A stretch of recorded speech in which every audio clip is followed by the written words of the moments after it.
আমি তো অবাক হয়েছি যে যে কয়টা মাদ্রাসা গিয়েছি ছাত্ররা প্রত্যেকটা ছাত্র আরবি একেবারে পরিপূর্ণভাবে বুঝে। বাংলাদেশে কয়টা মাদ্রাসা এটা আমি জানি না যে সব ছাত্ররা আরবি বুঝে। সব ছাত্ররা বলতে আরবির ওই নির্দিষ্ট ক্লাসের যে ছাত্ররা সবাই আরবি বুঝে এক ক্লাসে।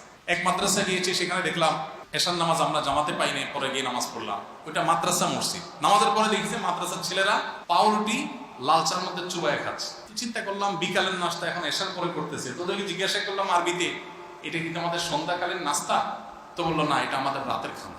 বললাম বলো কি, একটু পাউরুটি চায়ের মধ্যে চুবায় খাচ্ছ, এটাই তোমাদের রাতের খানা? বলছে হ্যাঁ, এটাই রাতের খানা। তো বললো না, দুপুরে সেম খানা খান, পাউরুটি আর চা, বাস এটাই খান। আমি বললাম এটা খেয়েও মানুষ বাঁচে? এবং এত ভালো পড়ালেখা করতেছে, পড়াশোনার মান এত ভালো, আমল এত ভালো, এই সামান্য খাবার দাবার করে আমি অবাক হয়ে গেলাম। আমাদের দেশের মানুষ বিশেষ করে এক শ্রেণীর যুবক উগান্ডা নিয়ে ট্রল করে। সম্প্রতি আপনি উগান্ডা এবং আফ্রিকার একাধিক দেশ সফর করে এসেছেন, সেই সফরের অভিজ্ঞতা নিয়ে শিক্ষণীয় কিছু বিষয় আমাদের সাথে শেয়ার করবেন।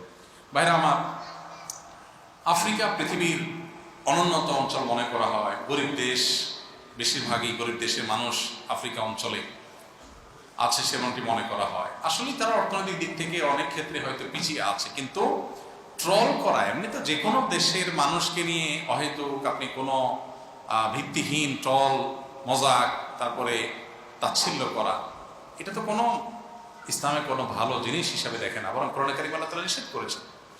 তো উগান্ডা এবং কেনিয়া দুটো দেশে আমাদের যাওয়ার সুযোগ হয়েছে। আমরা সেখানে যেটা দেখেছি যে আফ্রিকার মানুষদের, যদি আমাদের দেখাটাই চূড়ান্ত কিছু না, একটা দেশের মানুষকে জাজ করা অনেক জটিল বিষয়।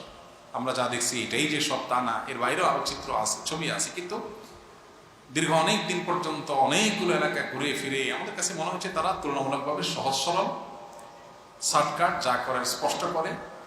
বিভিন্ন দেশে কৃষ্ণাঙ্গ মানুষদের অনেক উগ্রতা বা তাদের অনেক অপরাধ কর্ম এগুলো হয় অনেক জায়গায়, এবং তাদের বদনাম অনেক জায়গায় আছে। কিন্তু আফ্রিকাতে তাদের যে আসল ঠিকানা, সেখানে গিয়ে আমরা যেটা মনে করেছি বা দেখেছি যে অনেক সহজ সরল মানুষ।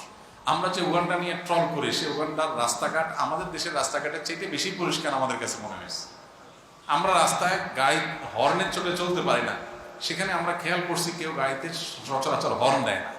আমরা নিজেদেরকে খুব ভদ্র আর স্মার্ট মনে করি। আমরা রাজনীতির নামে, এমনকি ওয়াজ মাহফিলের ধর্মের নামেও পোস্টার যাত্রার ওয়ালে লাগাই দিই।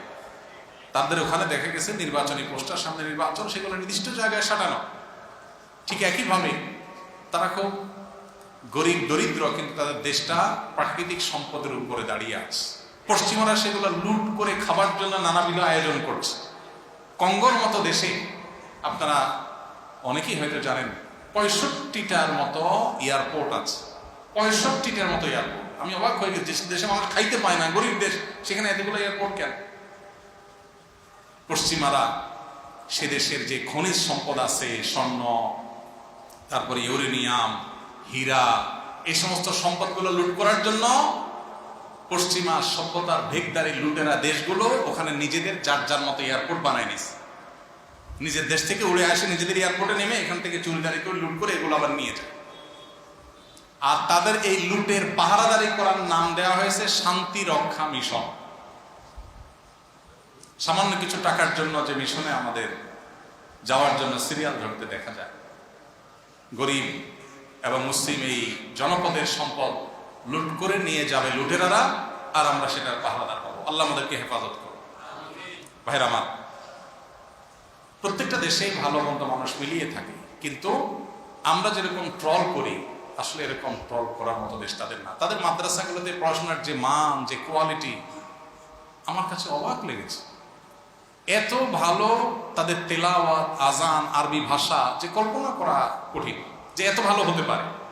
আমি তো অবাক হয়েছি যে যে কয়টা মাদ্রাসা গিয়েছি ছাত্ররা, প্রত্যেকটা ছাত্র আরবি একেবারে পরিপূর্ণভাবে বুঝে। বাংলাদেশে কয়টা মাদ্রাসা এটা আমি জানি না যে সব ছাত্ররা আরবি বুঝে। সব ছাত্ররা বলতে আরবির ওই নির্দিষ্ট ক্লাসের যে ছাত্ররা সবাই আরবি বুঝে এক ক্লাসে।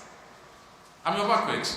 এক মাদ্রাসা গিয়েছি, সেখানে দেখলাম এশার নামাজ আমরা জামাতে পাইনি, পরে গিয়ে নামাজ পড়লাম। ওইটা মাদ্রাসা মসজিদ। নামাজের পরে দেখছি মাদ্রাসার ছেলেরা পাউরুটি লাল চার মধ্যে চুবায় খাচ্ছে। তো চিন্তা করলাম বিকালের নাস্তা এখন এশার পরে করতেছে। তোদেরকে জিজ্ঞাসা করলাম আরবিতে, এটা কিন্তু আমাদের সন্ধ্যাকালীন নাস্তা? তো বললো না, এটা আমাদের রাতের খানা। বললাম বলো কি, একটু পাউরুটি চায়ের মধ্যে চুবায় খাচ্ছ, এটাই তোমাদের রাতের খানা? বলছে হ্যাঁ, এটাই রাতের খানা। তখন আমি ওদের অফিসে গেলাম, বললাম আমাদের ওস্তাদকে, তাকে একটু ডাকো, কথা বলবো। তো এক ব্যক্তি দায়িত্বশীল, তাকে ডাকা হলো। বললাম যে এরা যে খানাটা খাচ্ছে এটা রাতে খাচ্ছে, তাহলে দুপুরে মনে হয় ভালো করে ট্যাগ করে খায়। তো বললো না, দুপুরে সেম খানা খায়, পাউরুটি আর চা, বাস এটাই খায়। আমি বললাম এটা কেউ মানুষ বাঁচে? এবং এত ভালো পড়ালেখা করতেছে, পড়াশোনার মান এত ভালো, আমল এত ভালো, এই সামান্য খাবার দাবার করে। আমি অবাক হয়ে গেলাম। বললো যে সপ্তাহে একদিন শুক্রবারে আমরা একটু গোশত রান্না করি, আর বাকি সপ্তাহ 6 দিন আমাদের এই রুটি আর কলা সিদ্ধ, কাঁচা কলাকে সিদ্ধ করে ভর্তা করে লবণ দিয়ে ওইটাই খায়, ওইটাই খানা, বাস। আমরা তো ভর্তা বাদ দিয়ে খাই, ওরা ডাইরেক্ট ওইটাই খাই। সব জায়গা না, অনেকগুলো মাদ্রাসাতে এরকম চিত্র আমরা দেখেছি। যারা অবস্থা সম্পন্ন তারা তো ভালো থাকে।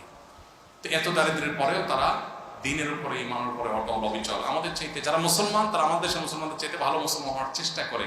যারা প্র্যাকটিসিং মুসলমান, তারা খুবই সিরিয়াস প্র্যাকটিসিং মুসলমান। আল্লাহ রাব্বুল আলামিন তাদের যে খনিজ সম্পদগুলো আছে, এগুলো লুটেরাদের হাত থেকে হেফাজত করুন। তাদের এই মাটিকে আল্লাহ তাআলা কোরআনের জন্য, হাদিসের জন্য, ইসলামের জন্য কবুল করুন এবং তাদের অভাব অনটন দূর করে দিন। আল্লাহ আমাদের প্রিয় মাতৃভূমিটাকেও দ্বীনের জন্য, ইমানের জন্য কবুল করে নিন। আমাদের প্রিয় মাতৃভূমিতে আল্লাহ তাআলা বরকত দিয়ে পরিপূর্ণ করুন।